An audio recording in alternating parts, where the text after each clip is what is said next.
الحمد لله وحده والصلاة والسلام على من لا نبي بعده أما بعد فأعوذ بالله من الشيطان الرجيم بسم الله الرحمن الرحيم والذين آمنوا وهاجروا وجاهدوا في سبيل الله والذين آووا ونصروا أولئك هم المؤمنون حقا لهم مغفرة ورزق كريم والذين آمنوا من بعد وهاجروا وجاهدوا معكم فأولئك منكم عن عبد الرحمن بن أبي عميرة عن النبي صلى الله عليه وسلم إنه قال لمعاوية اللهم اجعله هاديا مهديا واهد به رواه الترمذي رحمه الله تعالى أو كما قال عليه الصلاة والسلام صدق الله العظيم وصدق رسوله النبي الكريم الأمين ونحن على ذلك من الشاهدين والشاكرين والحمد لله رب العالمین۔ برادران گرامی، آج 18 رجب المرجب ہے اور اس مہینے کی 22 تاریخ یعنی 22 رجب المرجب کو صحابی رسول کاتب وحی سیدنا امیر معاویہ رضی اللہ تعالی عنہ کی وفات کا دن ہے۔ تو آج کے خطبے کا موضوع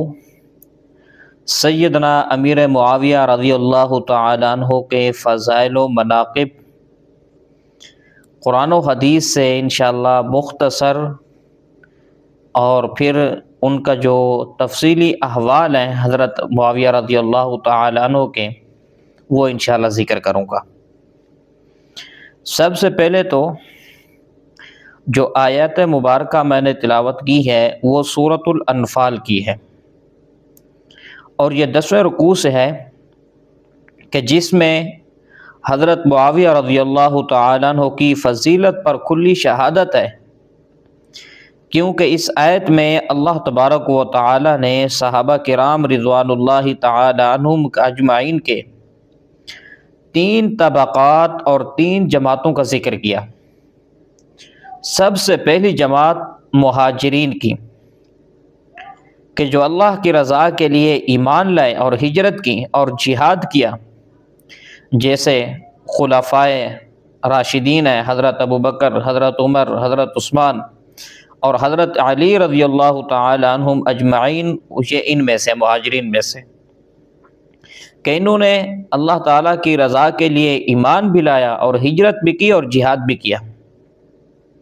اور دوسرے نمبر پر جس جماعت کا اور جس طبقے کا اللہ تبارک و تعالیٰ نے آیت مبارکہ میں ذکر کیا، وہ ہے انصار،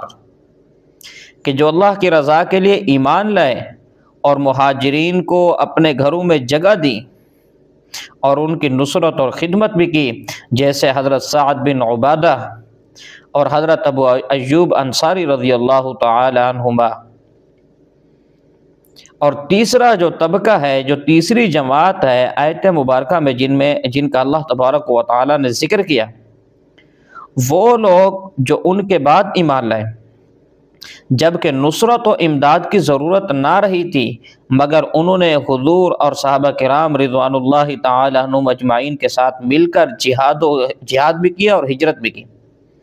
تو اللہ تعالیٰ نے ان کے متعلق کہا کہ یہ بھی تم میں سے ہیں، جیسے حضرت عمر بن عاص، حضرت خالد بن ولید، حضرت معاویہ رضی اللہ تعالی عنہم اجمعین ہیں، اور وغیرہ اس طرح کے اور دیگر صحابہ۔ تو یہ وہ لوگ ہوئے کہ حضور صلی اللہ علیہ وسلم کی زندگی میں جب اسلام کو خوب تقویت حاصل ہو چکی تھی تو یہ اسلام لائے ہیں، اور اللہ تبارک و تعالیٰ نے پھر آیت مبارکہ میں ان 3 جماعتوں کے لیے 3 نتائج ذکر کیے۔ ایک نتیجہ دنیاوی ہے اور دو جو نتیجے ہیں وہ آخرت کے اعتبار سے ہیں، اخروی ہیں۔ جو دنیاوی نتیجہ ذکر کیا وہ کہا اولئک هم المؤمنون حقا، کہ یہ سب یقینی طور پر پکے اور سچے مومن ہیں۔ اور دوسرا نتیجہ جو ذکر کیا وہ اخروی ہے، آخرت کا ہے، وہ ہے لہم مغفرۃ، کہ اللہ تعالیٰ نے ان کے لیے مغفرت کا اعلان کر دیا ہے۔ اور تیسرا نتیجہ یہ ذکر کیا ورزق کریم، کہ اللہ تعالیٰ نے ان کے لیے عزت والی روزی کا اعلان کر دیا ہے۔ تو اس آیت سے حضرت معاویہ رضی اللہ تعالیٰ عنہ کا مومن اور متقی ہونا، مہاجر فی سبیل اللہ اور مجاہد فی سبیل اللہ اور جنتی ہونا ثابت ہو جاتا ہے۔ تو یہ ان کی بہت بڑی عظمت ہے کہ ان کی عظمت پر رحمان نے اور قرآن نے گواہی دی ہے۔ اور یاد رکھیے کہ جب حضرت معاویہ رضی اللہ تعالیٰ عنہ کے یہ اعلان قرآن مجید میں آ گیا تو جہاں جہاں قرآن کی تلاوت ہوگی معاویہ رضی اللہ تعالیٰ عنہ کی عظمت بیان ہوتی رہے گی۔ حضرت معاویہ رضی اللہ تعالیٰ عنہ کے دشمن مٹ جائیں گے، لیکن حضرت معاویہ رضی اللہ تعالیٰ عنہ کی عظمت کا اعلان کل بھی تھا، آج بھی ہے اور قیامت تک رہے گا انشاءاللہ۔ اور جو حدیث مبارکہ سیدنا عبد الرحمن کے حوالے سے بیان کی ہے، وہ فرماتے ہیں کہ حضور صلی اللہ علیہ وسلم نے حضرت معاویہ رضی اللہ تعالیٰ عنہ کے حق میں 3 دعائیں فرمائی۔ سب سے پہلے فرمایا اللہم اجعلہ ہادیہ، کہ یا اللہ معاویہ رضی اللہ تعالیٰ عنہ کو ہادی بنا، کہ یہ لوگوں کو اسلام کا راستہ اور اسلام کی راہ دکھانے والا ہو، عقائد صحیحہ کا راستہ بتانے والا ہو، اعمال صالحہ کی طرف دعوت دینے والا ہو، صداقت، دیانت، امانت، شجاعت کی رہنمائی کرنے والا ہو۔ اور دوسرے نمبر پر فرمایا مہدیہ، کہ اللہ اس کو ہدایت یافتہ بنا۔ حضرت معاویہ رضی اللہ تعالیٰ عنہ رحمان کا ہدایت یافتہ ہوا، قرآن کا ہدایت یافتہ ہوا، اور نبی آخر الزمان صلی اللہ علیہ وسلم کا ہدایت یافتہ ہوا ہے۔ اور تیسری دعا فرمائی وہدی بہ، کہ اللہ اس کو دوسروں کی ہدایت کا ذریعہ بنا، کہ دنیا اس کے عدل کو، اس کی سیاست کو، اس کے تقوی کو دیکھ کر عقیدہ توحید کو اپنائے، عقیدہ ختم نبوت کو اپنائے، قرآن کی حقانیت کو تسلیم کرے، دین اسلام کا اقرار کرے۔ تو جب کتاب اللہ اور حدیث رسول اللہ صلی اللہ علیہ وسلم سے حضرت معاویہ رضی اللہ تعالیٰ عنہ کی شان واضح ہو گئی، تو اب کسی مسلمان کو ان کی تنقیس میں کسی مورخ کی غلط تاریخ یا کسی مؤلف و مصنف، صاحب قلم اور صاحب تحریر کی غلط تحریر یا کسی مقرر کی غلط تقریر کا سہارا لینے کی ہرگز ضرورت نہیں، بلکہ ہمارے لیے اب رب العالمین، رحمت للعالمین، خدا اور مصطفیٰ، قرآن اور نبی کا فرمان ہی کافی ہے۔ اسی لیے ہم مرتے دم تک اس کی شان بیان کریں گے جس کی عظمت اللہ اور اس کے رسول نے بیان کی ہے۔ آیت اور حدیث کے اجمالی مطلب معلوم کرنے کے بعد اب حضرت معاویہ رضی اللہ تعالیٰ عنہ کے کچھ حالات کا قدر تفصیل کے ساتھ جائزہ لے لیتے ہیں۔ حضرت معاویہ رضی اللہ تعالیٰ عنہ کی جو پیدائش ہے، اس کے بارے میں سیرت حلبیہ میں علامہ برہان الدین حلبی رحمہ اللہ تعالیٰ نے لکھا ہے کہ آپ حضور صلی اللہ علیہ وسلم سے 34 سال چھوٹے تھے۔ تو اس بنا پر حضور صلی اللہ علیہ وسلم یہ گویا کہ حضور صلی اللہ علیہ وسلم کے 34 سال بعد پیدا ہوئے ہیں۔ اور حافظ ابن حجر رحمہ اللہ تعالیٰ نے لکھا ہے کہ مشہور یہ ہے کہ آپ کی ولادت بعثت نبوی سے پہلے ہوئی ہے، پھر بعد نے کہا کہ بعثت نبوی سے 5 سال پہلے، بعد نے کہا 7 سال پہلے، اور بعد نے کہا کہ 13 سال پہلے ہوئی ہے۔ تو جب سال کی تعیین ہی ظنی ہے، یقینی نہیں ہے، تو مہینہ یا دن کی تعیین ہرگز یقینی نہیں ہو سکتی، یہ بات ثابت ہو۔ اور دوسری بات، حضرت معاویہ رضی اللہ تعالیٰ عنہ کا نام ہے معاویہ، اور آپ کی کنیت ہے ابو عبد الرحمن، آپ کا لقب ہے خال المؤمنین، کیونکہ آپ کی بہن حضرت ام حبیبہ رضی اللہ تعالی عنہا حضور صلی اللہ علیہ وسلم کے نکاح میں تھیں، تو اس رشتے کی وجہ سے آپ کو احتراماً خال المؤمنین کہا جاتا ہے، یعنی ایمان والوں کے ماموں۔ اور دوسرا لقب جو کہ مشہور ہے آپ کا، وہ ہے کاتب وحی۔ آپ کا نسب معاویہ بن ابی سفیان بن حرب بن امیہ بن عبد شمس بن عبد مناف، تو یہ اس چوتھی پشت پر آ کر آپ کا نسب حضور صلی اللہ علیہ وسلم سے مل جاتا ہے۔ اور حضرت معاویہ رضی اللہ تعالیٰ عنہ نے کتنے نکاح اور شادیاں کی، تو اس کے بارے میں یاد رکھیں کہ حضرت معاویہ رضی اللہ تعالیٰ عنہ نے ویسے تو متعدد شادیاں کی تھیں، مگر اولاد صرف 2 بیویوں سے ہوئی ہے۔ نمبر 1 میسون بنت بہدل، یہ قبیلہ بنو کلب کے سردار بہدل کی صاحبزادی تھی۔ آپ نے شام کی گورنری کے دور میں نرینہ اولاد کی خاطر اس سے نکاح کیا تھا۔ اس سے ایک لڑکا یزید پیدا ہوا۔ حضرت معاویہ رضی اللہ تعالیٰ عنہ نے اپنے بھائی یزید بن ابی سفیان کے نام پر اس کا نام رکھا تھا، اور اس سے 2 لڑکیاں پیدا ہوئی، ایک امت المشارق، یہ بچپن میں فوت ہو گئیں، دوسری رملہ تھیں، اس کا نکاح حضرت عثمان بن عفان رضی اللہ تعالیٰ عنہ کے صاحبزادے عمر بن عثمان سے ہوا، جس سے ایک لڑکا زید پیدا ہوا، جس کا نکاح حضرت حسین بن علی رضی اللہ تعالیٰ عنہ کی صاحبزادی حضرت سکینہ سے ہوا۔ اور دوسری جو بیوی ہیں وہ ہے فاختہ بنت قرص، اس سے 2 لڑکے ہوئے، ایک عبد الرحمن جو بچپن میں فوت ہو گئے، اور دوسرے عبداللہ جو حضرت معاویہ رضی اللہ تعالیٰ عنہ کی وفات تک زندہ رہے۔ اور حضرت معاویہ رضی اللہ تعالیٰ عنہ کے فضائل نبی کریم صلی اللہ علیہ وسلم کی احادیث مبارکہ کی روشنی میں بہت سے ہیں۔ بخاری شریف جس میں حضرت معاویہ رضی اللہ تعالیٰ عنہ کے جنتی ہونے کی بشارت ہے، بخاری میں کتاب الجہاد باب قتال الروم میں حضرت ام حرام کی روایت ہے کہ میں نے حضور صلی اللہ علیہ وسلم سے سنا، آپ صلی اللہ علیہ وسلم نے فرمایا اول جیش من امتی یغزون البحر قد اوجبوا، کہ میری امت کا پہلا لشکر جو بحری جہاد کرے گا ان کے لیے جنت واجب ہوگی۔ تو اور اس پر تاریخ شاہد ہے کہ سب سے پہلے جس بحری لشکر نے 28 ہجری میں قبرص کو فتح کیا، اس کی قیادت حضرت معاویہ رضی اللہ تعالیٰ عنہ نے کی تھی۔ اور اس کی مزید تفصیل اگر دیکھنی ہو تو باب غزو المرأة فی البحر میں حضرت انس رضی اللہ تعالیٰ عنہ کی جو روایت ہے اس میں کہ حضور صلی اللہ علیہ وسلم نے حضرت عبادہ بن صامت رضی اللہ تعالیٰ عنہ کے گھر کھانا کھایا، پھر کھانا کھانے سے فارغ ہونے کے بعد وہیں آرام فرمایا۔ حضرت عبادہ رضی اللہ تعالیٰ عنہ کی اہلیہ حرام بنت ملحان فرماتی ہیں آپ کو نیند آ گئی، کچھ دیر کے بعد آپ نیند سے بیدار ہوئے تو چہرے پر مسکراہٹ تھی۔ ام حرام کہتی ہیں کہ میں نے کہا یا رسول اللہ آپ کیوں مسکرا رہے ہیں؟ تو فرمایا ناس من امتی یرکبون البحر الاخضر فی سبیل اللہ، کہ میں نے خواب میں دیکھا میری امت کے کچھ لوگ سمندر میں جہاد کے ارادے سے سوار ہیں۔ تو ام حرام کہتی ہیں میں نے کہا ادعو اللہ ان یجعلنی منہم، کہ اللہ کے رسول میرے لیے بھی دعا کریں کہ میں بھی ان میں سے شامل ہو جاؤں۔ تو حضور صلی اللہ علیہ وسلم نے دعا فرمائی اللہم اجعلھا منہم،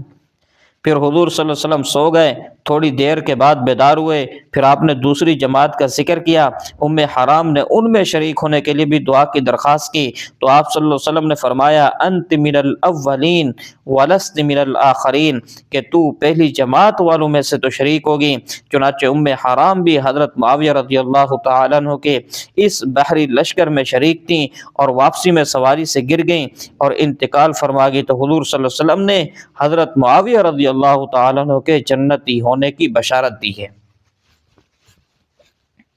اور دوسری حدیث کہ جس میں حضرت معاویہ رضی اللہ تعالیٰ عنہ کے حضرت معاویہ رضی اللہ تعالیٰ عنہ کے لیے حضور صلی اللہ علیہ وسلم کی خصوصی شفقت کا ذکر ہے۔ مسند احمد میں حضرت عرباد بن ساریہ رضی اللہ تعالیٰ عنہ سے روایت ہے کہ مجھ سے حضور صلی اللہ علیہ وسلم نے حضرت معاویہ کے متعلق 3 دعائیہ کلمات ارشاد فرمائے۔ اللہم علم معاویۃ الکتاب والحساب وقہ العذاب۔ پہلی دعا یہ فرمائی کہ یا اللہ معاویہ کو کتاب اللہ کا علم عطا فرما، اور یہ دعا قبول ہوئی جس کے نتیجے میں حضرت معاویہ رضی اللہ تعالیٰ عنہ کے دور حکومت میں قرآن و سنت کی بالادستی قائم رہی۔ دوسری فرمایا والحساب، کہ یا اللہ معاویہ کو حساب کا علم عطا فرما، یہ دعا بھی قبول ہوئی جس کے نتیجے میں آپ کو حکمرانی ملی، کیونکہ نظام حکومت وہی سنبھال سکتا ہے جس کو حساب کے نظم کا بھی علم ہو۔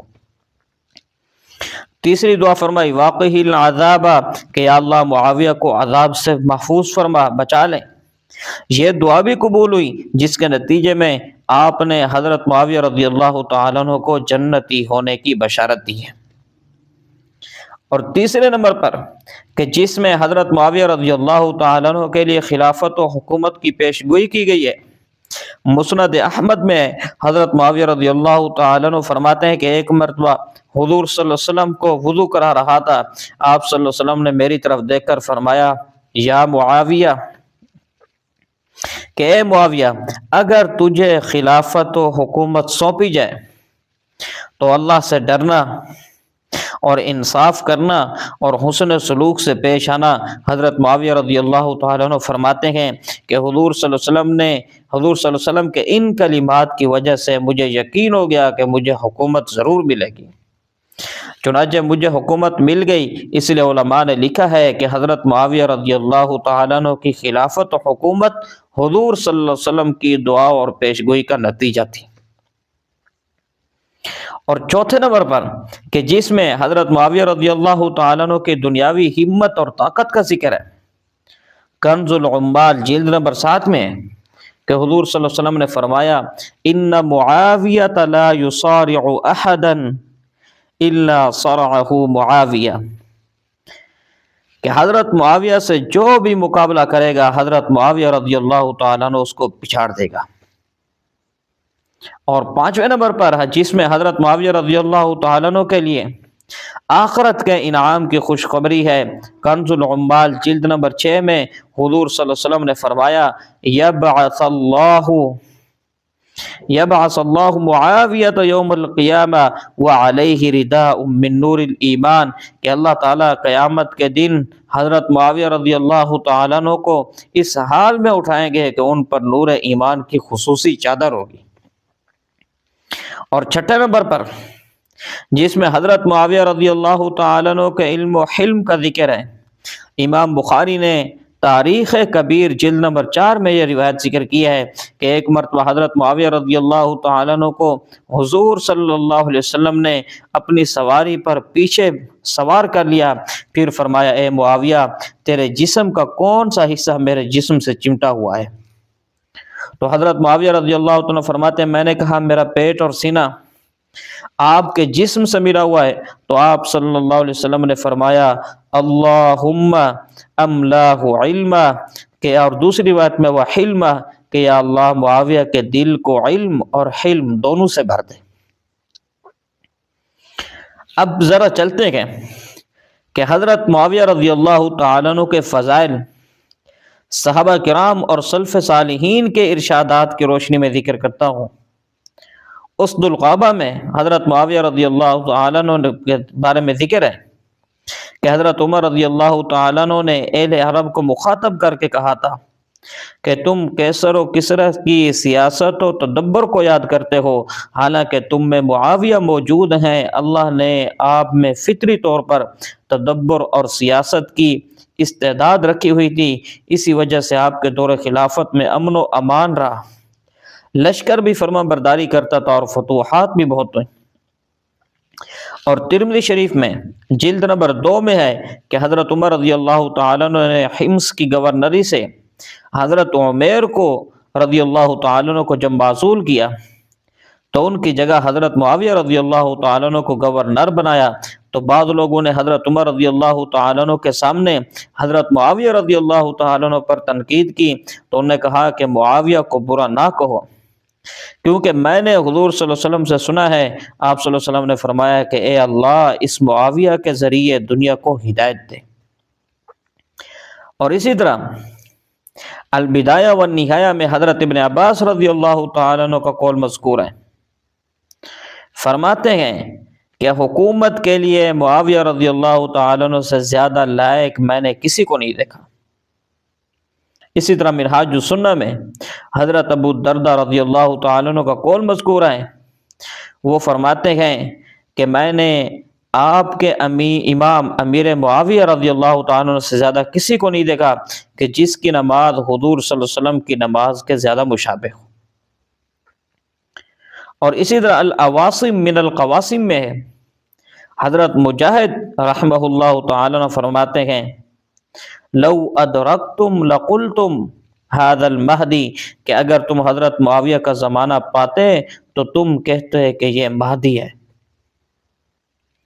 اور البدایہ والنہایہ میں ہی حضرت یونس بن میسرہ رحمہ اللہ تعالی جو تابعی ہیں، ان کا قول مذکور ہے، جس میں انہوں نے حضرت معاویہ رضی اللہ تعالیٰ عنہ کی تواضع اور سادگی کا تذکرہ کیا کہ حضرت معاویہ رضی اللہ تعالیٰ عنہ کو دمشق کی بازار میں چل پھر رہے تھے اور ان کی قمیص پر پیوند لگے ہوئے تھے۔ تو یہ اتنی شان والا صحابی ہے۔ تو اللہ تبارک و تعالیٰ سے دعا ہے کہ اللہ تبارک و تعالیٰ ہمیں صحابہ